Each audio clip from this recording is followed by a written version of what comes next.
Hey, good afternoon and welcome, ladies and gentlemen. We're here going to talk about the Frontier Conference as Montana Sportscast. My name is Paul Padisco. Bob Ritterod is there as well, and then Commissioner Kent Paulson is joining us from his hotel room. Gentlemen, how you guys doing? Awesome. Couldn't be better, guys. I really appreciate the invite, and as you know, anytime I get a chance to tell you the good things about what's going on in the Frontier Conference, that makes for a good day for the commissioner. Well, I look forward to it. We haven't chatted in a while, so I look forward to what our conversation is going to present as the day goes. Bobby, my man, how you doing? Well, I'm doing good. We'll see if we can navigate this thing through this first show. So glad. Want to thank Kent for coming on and Paul for coming on as well. Yeah, this could be a car wreck. Paul, I'm looking at the backdrop in Bob's photo, and I would guess he's an all sports athlete. And I would assume a lot of eligibility left too, I might add. Pretty much, other than partying, I could probably get 4 years in. Well, again, we welcome anybody for joining us for this, and we certainly look forward to our chat with Commissioner Ken Paulson from the Frontier Conference. We obviously have some great news to talk about as the day goes about the Frontier Conference. But Bobby, you're going to be our master of ceremonies. Where do you want to get us started, my man? Well, let's talk about the fall sports, Kent. You kind of threw out some things there, cross country. I'll just kind of let you take over and talk about the rankings of where people are ranked right now. You bet, guys. Just really proud of our fall sports teams. As you know, this is our busiest time of the year in terms of the number of sport offerings happening at one time. Just this week, we had another double as far as players of the week being selected. We had a football player from Southern Oregon University, and we had a young lady, a volleyball player from Rocky Mountain College right in Billings, Montana. And so far this year, we have had 3 national football players of the week, and we've had 3 now volleyball players of the week. So real proud of our student athletes. Certainly every week, our sports information directors send in some very quality nominees from our league, and I guess it goes back to the old saying, the numbers speak for themselves, because for a small conference, in terms of numbers of teams, we're right up there headlining with our players of the week being nominated not only at the conference level, but certainly at the national level.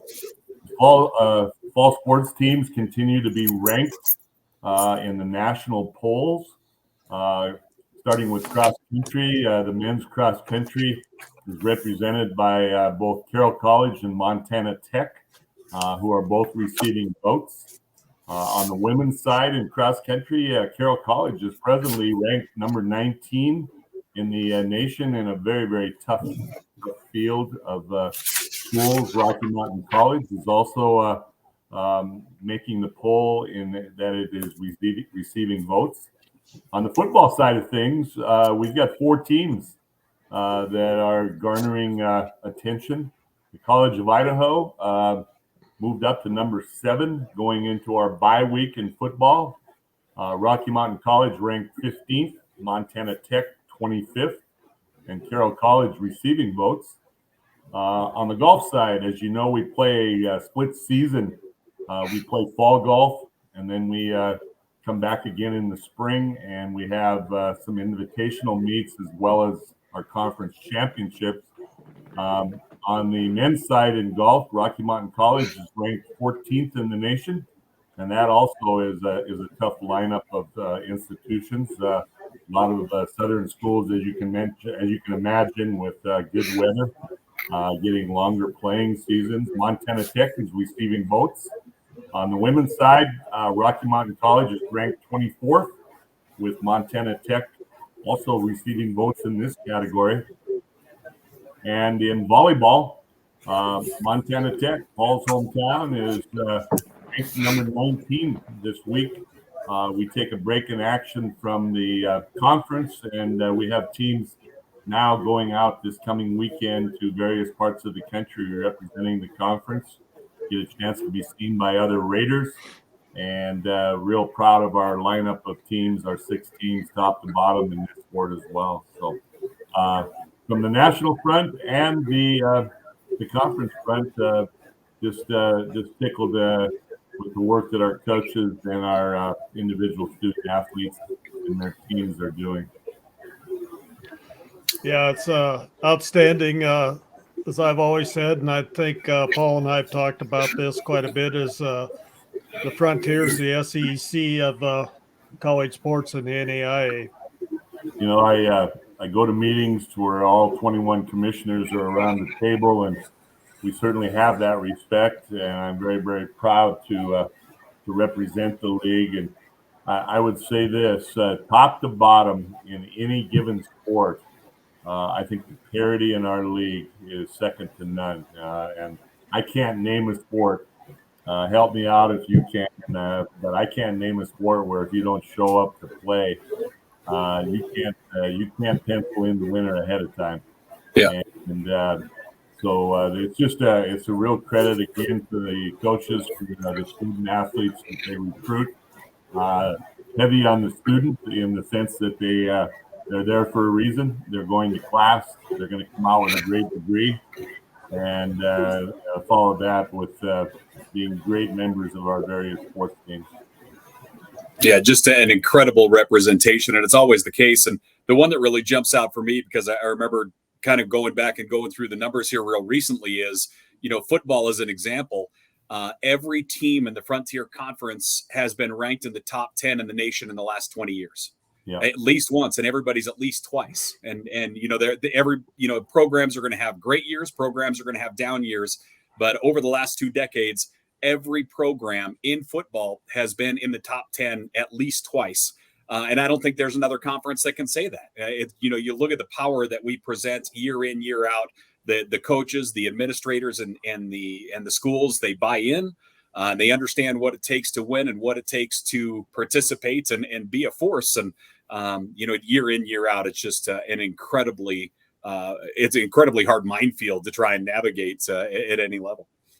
Yeah, we had our recent meetings, our fall meetings in Kansas City, and we always have as a section of time a meeting of the commissioners, which is a subgroup of the total number of 21 commissioners that have football in our conference, and the talk, especially with new commissioners, the sidebars that go on and the visitation, and when you tell them that your conference, your 8 teams over the course of the history of postseason play have garnered 8 national championships, that is very noteworthy.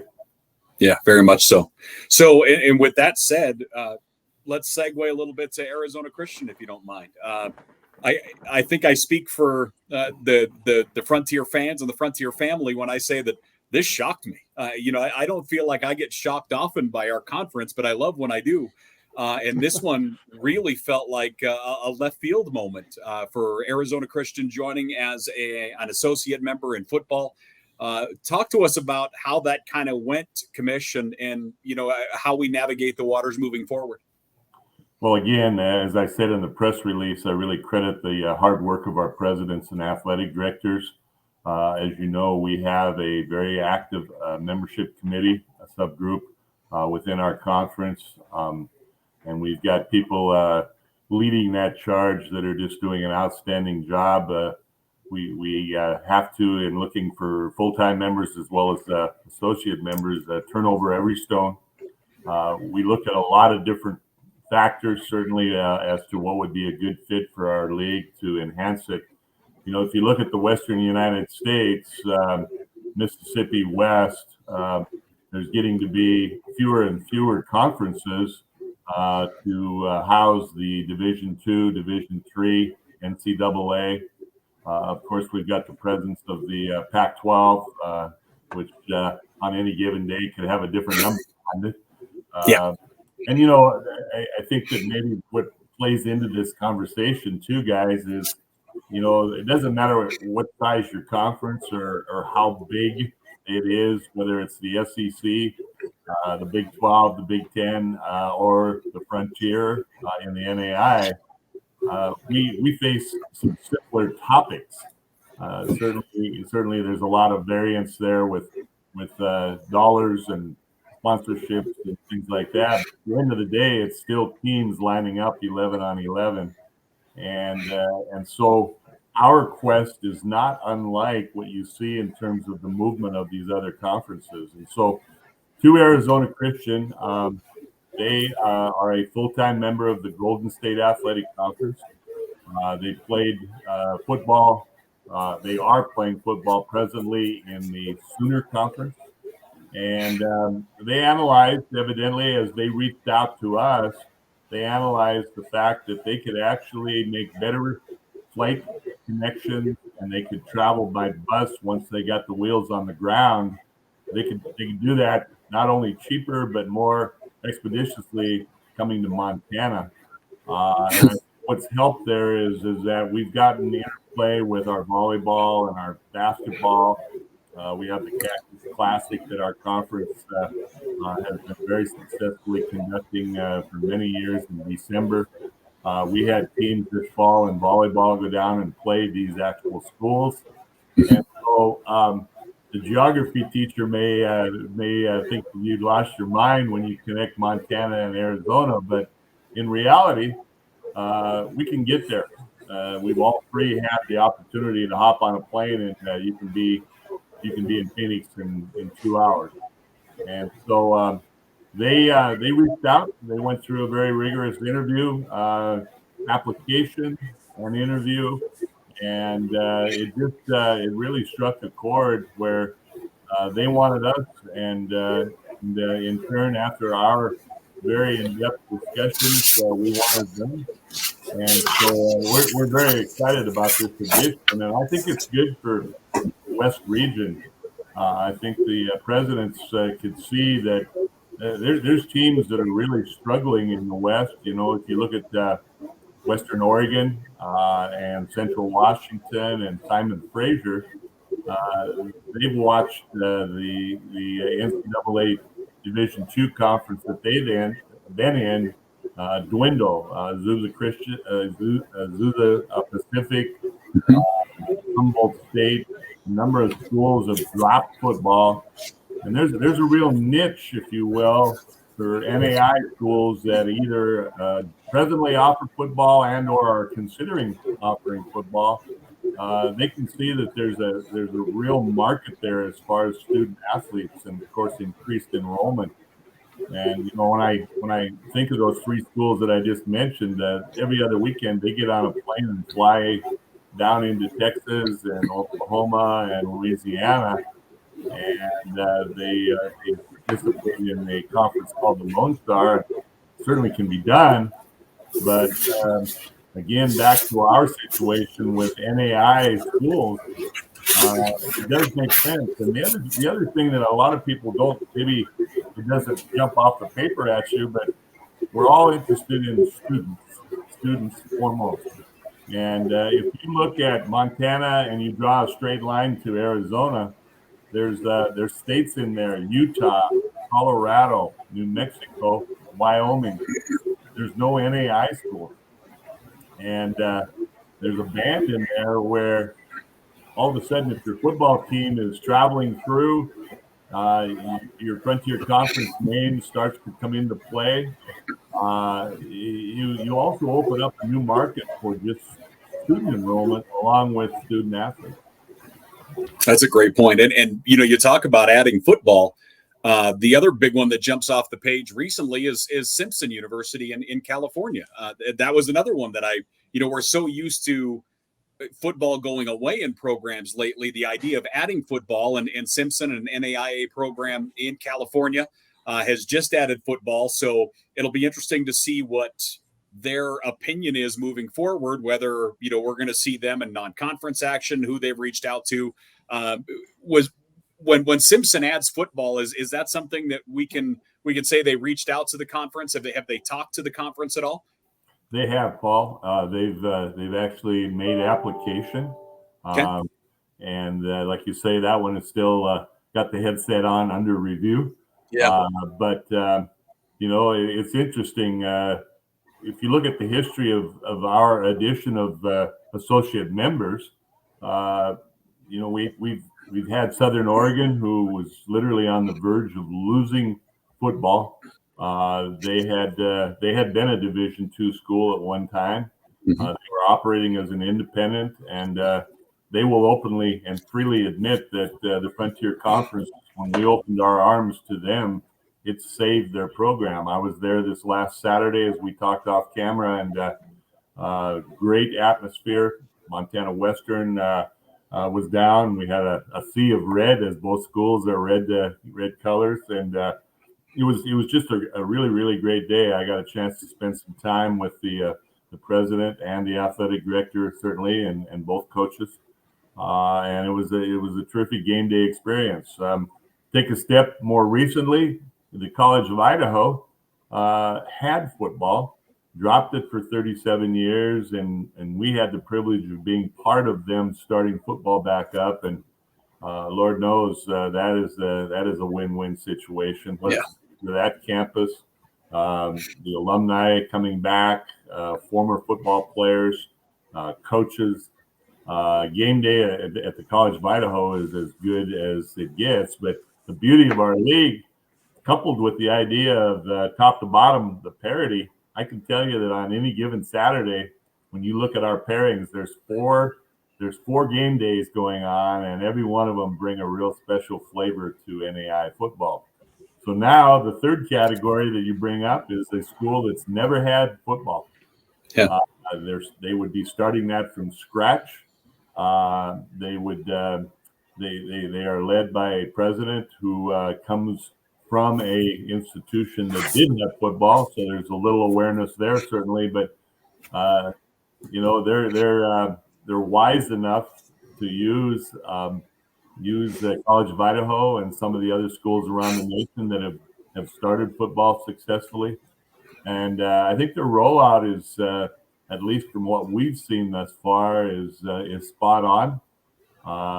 And every president in the country will tell you that if you can put an extra 125 students on your campus, good students and disciplined students, students that are very good at time management, boy, that's a thumbs up for any campus going forward. Bobby, I'll go ahead, Bobby. How's all the travel going to work out, Kent? For it's like our schools have to go to Arizona Christian once, but they have to travel up here several times. I know you said that it was probably more feasible to travel in the Frontier, but how about our Frontier schools traveling down there? What's your feedback there? Well, it's certainly when we evaluate that becomes a high level consideration. The thing you have to look at is that if you didn't have that game on your schedule, you were probably going to have to travel somewhere to get that game. So it isn't just a straight up additional full expense, but no one would argue that it's further. I go back to Southern Oregon when they were operating as an independent to put together a reasonable schedule for their student athletes and coaches. They were traveling the whole U.S. They were going to Florida a couple times a year. And so at the end of the first year, somebody asked Matt Sayer, who's the athletic director at Southern, how does this compare with what you've been doing? And he said, man, are you kidding? He said, I can go to Montana every week and it would be cheaper than what we were doing. And so, yes, to build your league, there is certainly more expenditure. But you have to look at this too, whether it be full-time members or associate members. There's an outward looking in, if you will, from other prospective schools in which you would love to have in your league. And if they see you, number one, being a quality educational and athletic conference, and if they see that you have good solvency, you've got good management of your finances, and now you are adding teams, regardless of which category they're in. There's a sense of strength, and that's comforting when people are looking at coming into the conference. So we're not going to go out and just take anything and stick it on the wall. These are very carefully vetted decisions. And again, I go back to our membership committee. I go back to our full council of presidents and council of athletic directors. These people, they're very, very bright, astute business managers. And we really look at things very carefully, and we're certainly not going to go backwards. No one wants to do that in any organization. And so, yes, some surprises in terms of names, but really think that we've got a lineup of people that are at least looking at us. And it's kind of nice. We've had a few years where it kind of felt like the orphans, where no one was looking at you, and it's much more of a positive, if you will, when you have teams knocking on the door to get in rather than to leave. And so, sorry, go ahead. I think there's some real positive things on the horizon. So that puts us at 9 as far as Arizona Christian coming in. What is the line for 2 automatic bids into the football playoffs at that point? Is it 10 schools in a division or in a conference? Yeah, and okay. And then furthermore to that, at last tally, and this was again 2 weeks ago when I was in Kansas City, we're at 99 schools playing football. So let's just hypothetically say Simpson started football in the next couple of years.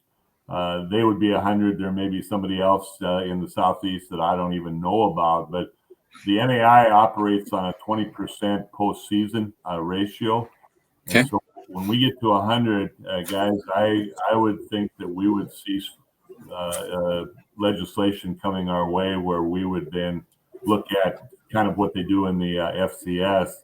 They'll bring in 20 teams, 20% of 100, and the top 4 then would get opening round byes, and the other 16 would play the quarterfinals like we have now with the 8. So, yeah, it's 4 more teams. There's no guarantee that a Frontier is going to get a second one, but it increases our odds. So with 9 teams, does that mean we'll have everybody will play everybody once? Is that kind of what we're looking at when Arizona Christian joins football? Well, we've got another Butte guy at the throttle on this one. As you well know, Matt Steppen, the athletic director of Montana Tech, is our football sports chair. He just does an outstanding job. We had 9 game schedules in place for the 23 and 24 seasons. We try to stay 18 to 24 months out in all of our sports. And what he's doing is he's drafting now schedules where we're able to keep the non-conference games that quite a few of our schools went ahead and scheduled. And this was pre-Arizona Christian. And he's working at getting Arizona Christian a full schedule within the framework of what we had thinking we were going to do next year. And we don't want to break any contracts because that's bad for business because we're going to sell non-conference.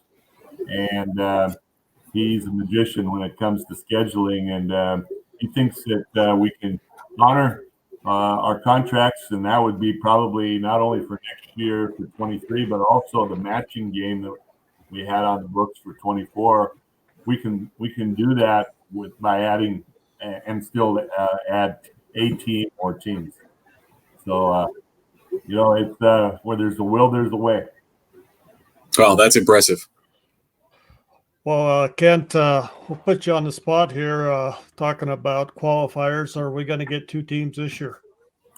I would think not. I think that every possible scenario, Bob, Paul, have been played. We've had years, where you look back where we had College of Idaho ran the table, which is I can't remember when that last happened, where they went 10-0, and there's just so many things. I mean, I'll tell you the impressions I have this year. We got a glimpse of what we know happens to us earlier this year, in the sense of, I think it was the second poll, we had 5 teams in, but we knew that those teams had not played each other, Yep. and somebody was going to get a loss. So we saw the picture actually earlier this year, and God knows I would love to say yes to that question and say, yeah, we're gonna get to. But what happens is that, again, going back to our parity, especially on the teams that play double doubles where they play each other. So you two play each other twice and you each win one. There's Raiders out there that think that neither one of you are any good because you only went 500 against each other. Yeah. And so the double doubles really hurt. And that was one of the reasons that we looked at starting next year of going to a 9-game schedule to open up a 10th, because it's kind of the same thing that you see in volleyball and basketball. You've got to get your teams out away from the conference and beat people and let Raiders see you and see how good you are. The very seasoned veteran Raider, they've probably crossed paths with a Frontier team over the years, and they know how good we are. The problem we run into is a lot of conferences approach rating of last guy in the room, or if you leave to go to the bathroom, you come back, you're the Raider. And it's one of those low man on the totem pole type of assigned duties. And I'm not saying they're bad Raiders. I'm just saying that they're inexperienced. They don't know a lot about our league. And again, the example I just gave, or the remoteness of where we are away from the mainstream, we suffer in the ratings because of people not really knowing the real story about the Frontier. And so again, ratings are subjective, and that's not a knock on the system. It's just reality. And so as the year goes on, we went from 5 to 3 because Carroll is receiving both, but we've actually got 3 ranked teams. But guess what? Those ranked teams play each other again, so we're going to end up. What happens, quite frankly, is that again the commissioner is neutral. Understand that, but if you get a team that's moving up in the rankings, the conference really looks at it as if we want to get a team with a decent seed, not a 16, not opening up against the number 1 or 15, opening against 2. If you want to get a decent seed, you've got to have one of your teams get in the top 8. And to do that, you probably can't have more than 1 loss. Agreed. And it looks like you got the College of Idaho. If they run the table, they don't have Rocky or Tech on their schedule left to go in. So if they run the table, you'd have to think with things happening, they might climb into the top 5.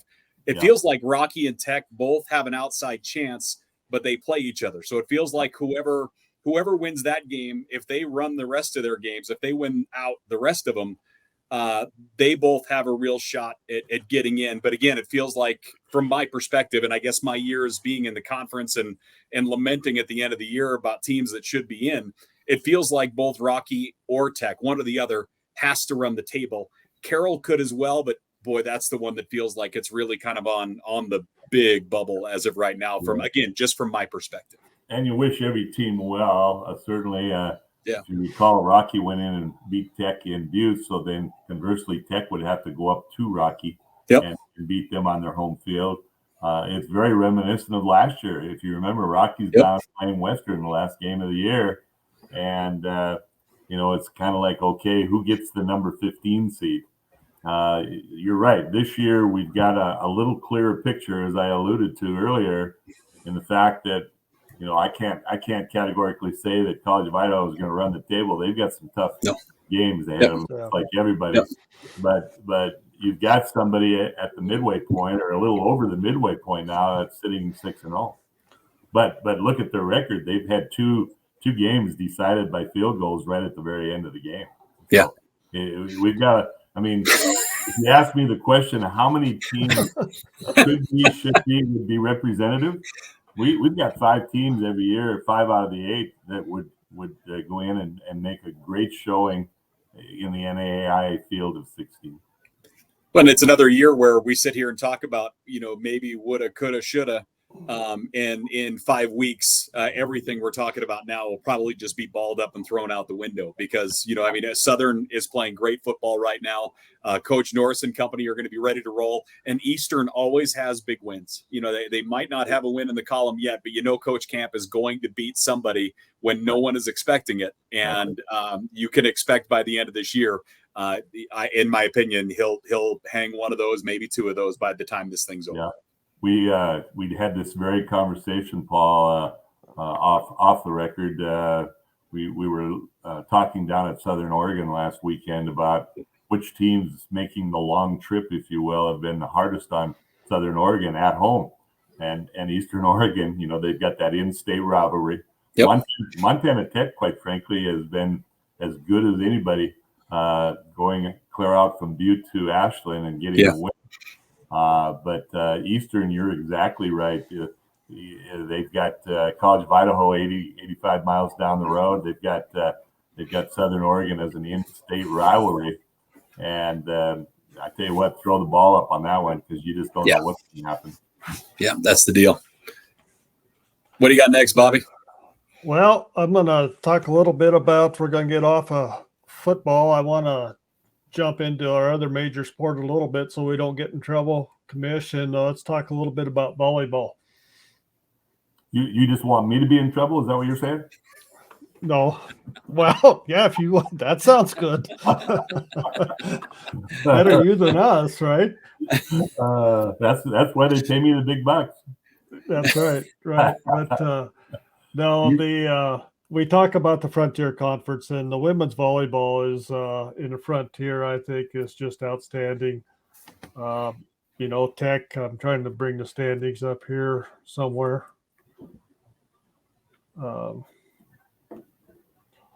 Maybe I can get this done. We'll see. But while you're doing that, I will tell you the volleyball coaches in our league.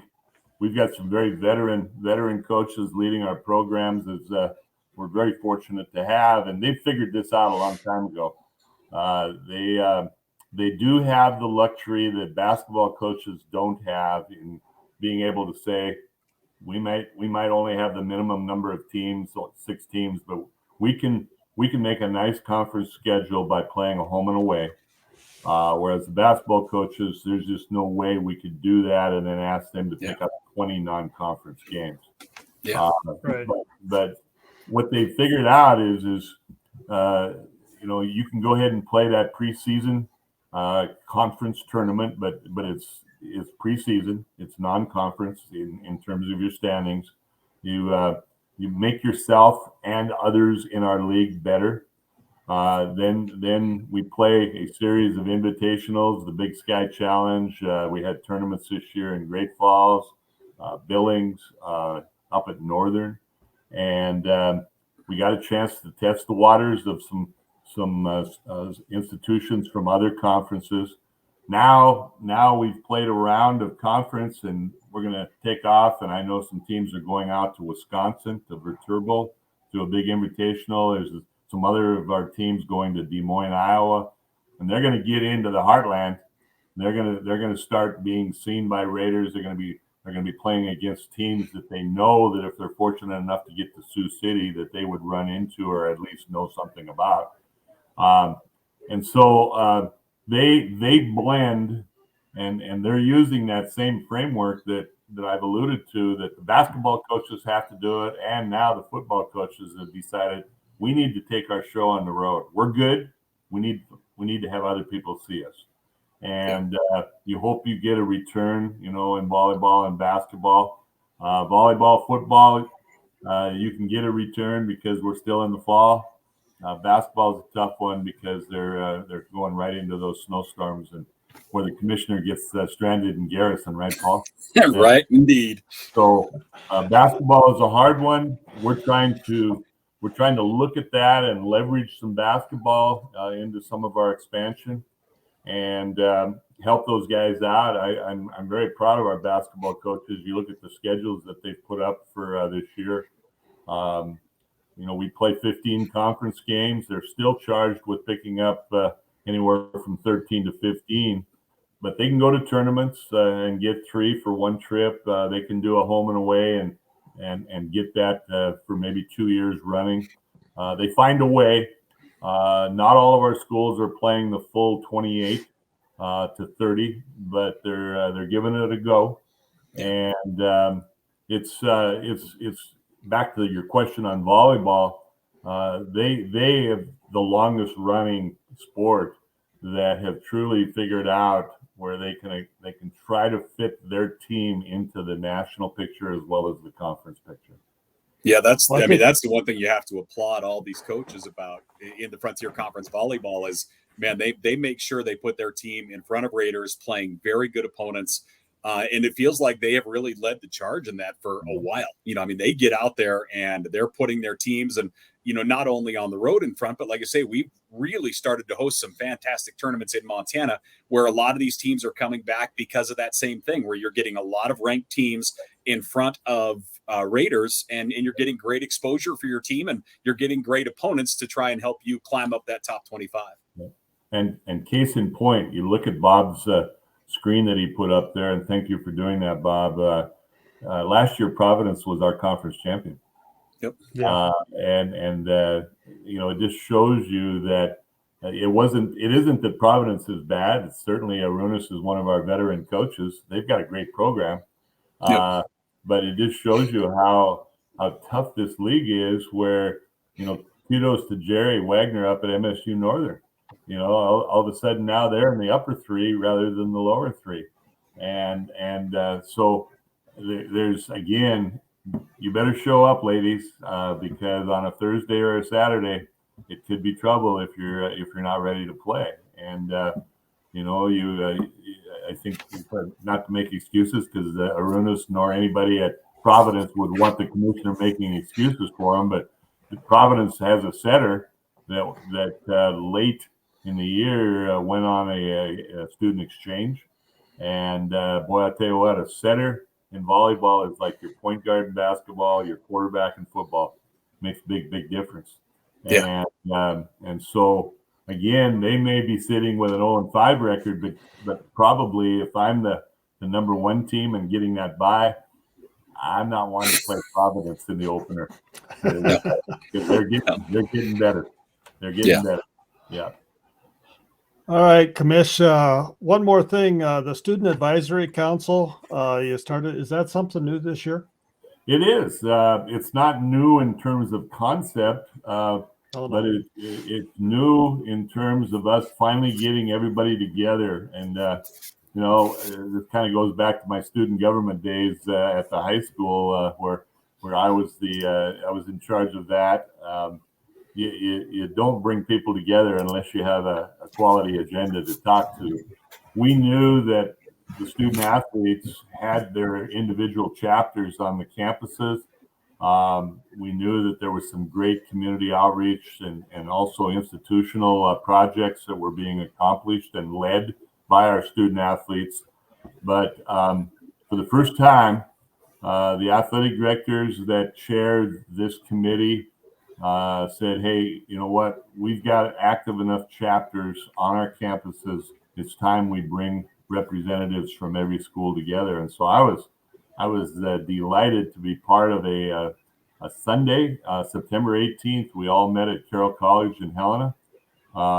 Kudos to Charlie Gross, athletic director at Carroll College, and Rochelle Sayers, the women's basketball coach, who's on our committee and kind of represented the coaches, if you will. And we had reps sitting around the table from every one of our schools. Some of them, all of them student athletes, but representing virtually every sport. And we brought in some leadership speakers. We used Zoom to tap into some other people that head up their chapters of the Student Athlete Advisory Council. That's what SAC stands for. We had people from Utah State. We had from larger institutions to smaller institutions. We met for about 5 hours, and it was just delightful to watch the kids where they weren't competing against each other. They were working with each other. Montana Tech and Carroll College for years have had a blood donor competition, if you will, to help people that are in need of transfusions and blood for surgeries. We got to hear about the many things that our students have been doing, and we collectively agreed that we need to take the next step, and that's what can we do as a conference then involving everyone to continue. And we've already kind of taken those steps. I think you guys are probably familiar with Hoops for a Cause. Chris Morat up at MSU Northern, with the help of other women's basketball coaches and some of the men's coaches. Gosh, I think we're in the 6th or 7th year of that. And Yep. Mike and I have been able to attend every one of those except for the one we had 2 years ago in Belgrade. I had a thing come up where I needed to be at a wedding instead of a event, and so Joan and I went over this year to Havre. They every year they try something different in terms of fundraising, but this year they had a 3-on-3 tournament, and gosh, it was just delightful, and they raised a bunch of money for 2 of our athletes, present athletes, that are battling cancer, and they were both there. They both addressed the group, and boy, I tell you what, you walk away with it's really a warm feeling. And so again, those kinds of things were being done. Let's collectively, for the good of the group and the betterment of society, let's do some other things collectively, and then let's keep those things going at the conference level. So I'm excited about where this is going to go. We actually have a Zoom meeting coming up on Monday night. Again, you have to kind of, if you're going to get people together or if you're going to do Zooms, we can't forget that these students are pretty busy. But if they can manage time, so can we. And so we're gonna keep this one rolling, hopefully. And I'm excited to be part of it. Kent, how are those student athletes chosen at each school? Is that up to the school or? Yeah, we some of it is voluntary. I'm told, just listening to the students. Other is hey, you know what? We don't have this sport represented, so we work through their coaches to nominate. I was just so pleased to see a variety of sports, a variety of curriculums that those students are studying. We really had a good cross section, and I know there were other leaders of the various campuses that just couldn't be there that day. But what we were after were coaches that represent. Zach Kuhn, a very successful cross-country and track coach at Montana Tech, was up. He's an advisor at Montana Tech. As I mentioned, Rochelle Sayers was there from Carroll. And so I think what happens with this is that it only gets better. It only grows. But to answer your question, Bob, most of it is voluntary. Yeah. The real good runner, All-American runner, Becca Rickman. Yeah.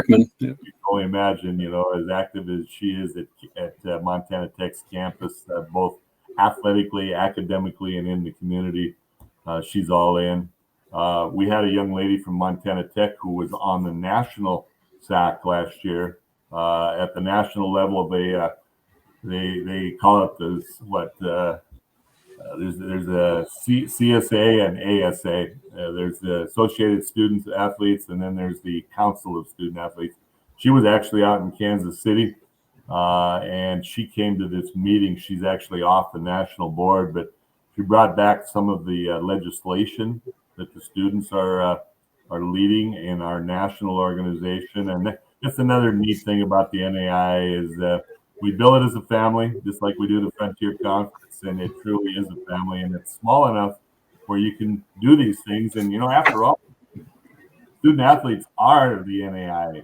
Why wouldn't they be let in the room and have a voice? And so I'm real excited to see the direction that's gone on a national level as well. Not only the chapters of student advisory, but also the students having a part in shaping the direction of the organization.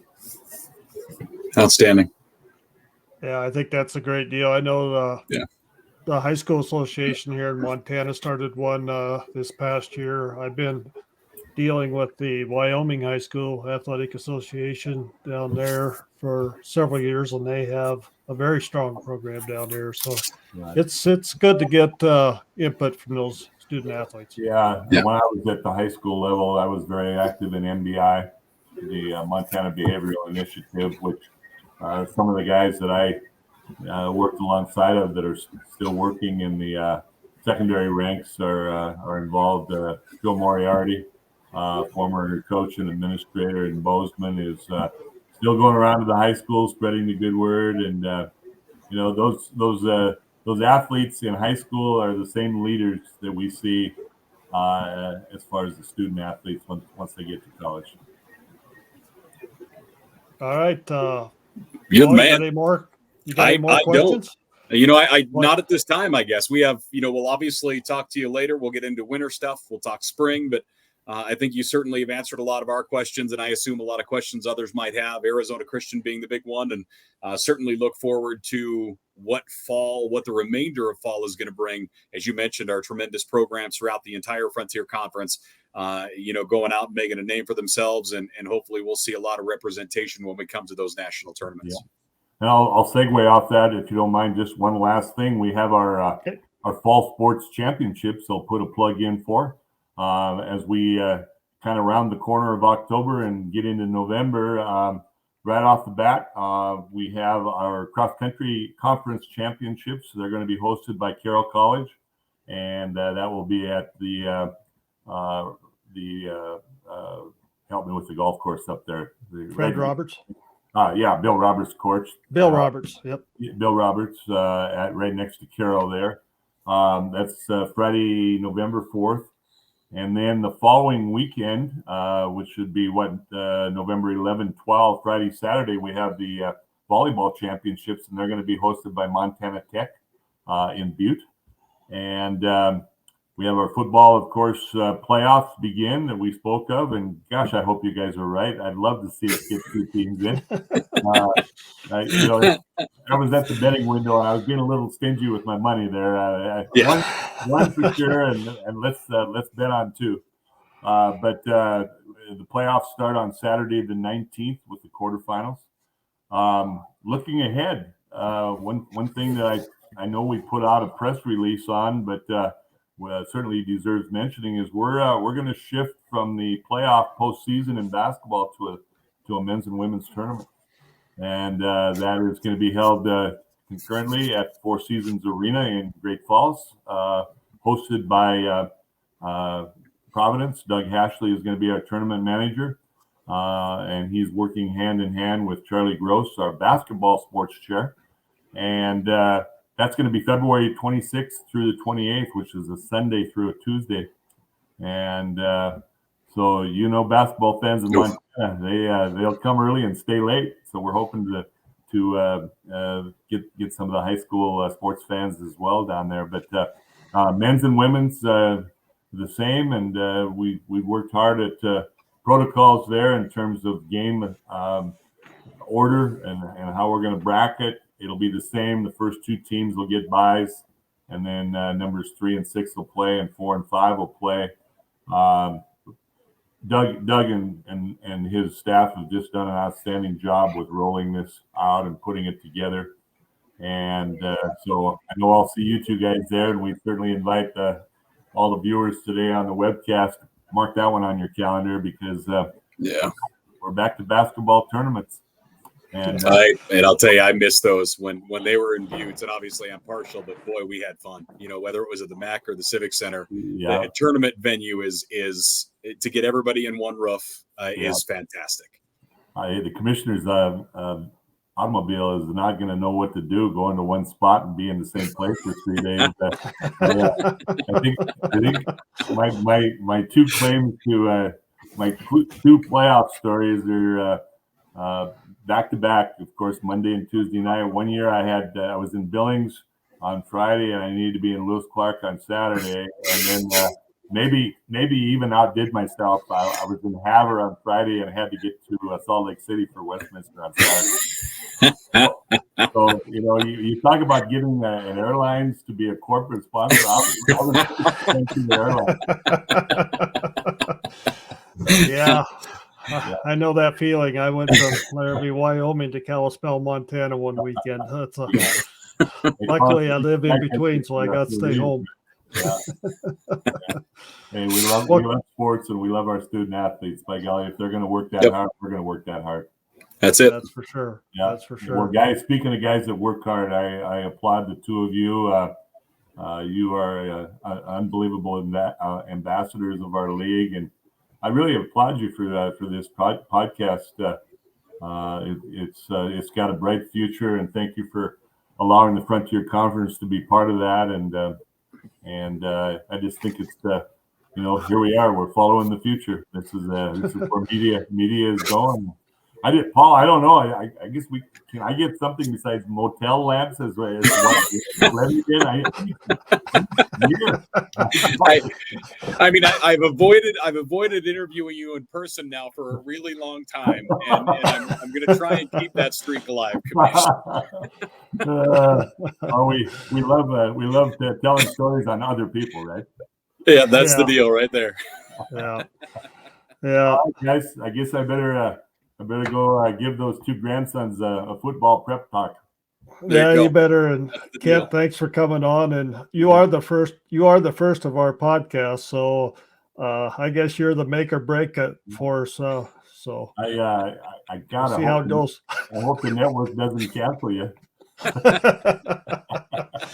Oh, I don't think they will. I don't think they will. Great job, guys. Really enjoyed it. Thank you. Thanks, Commish. Bye-bye.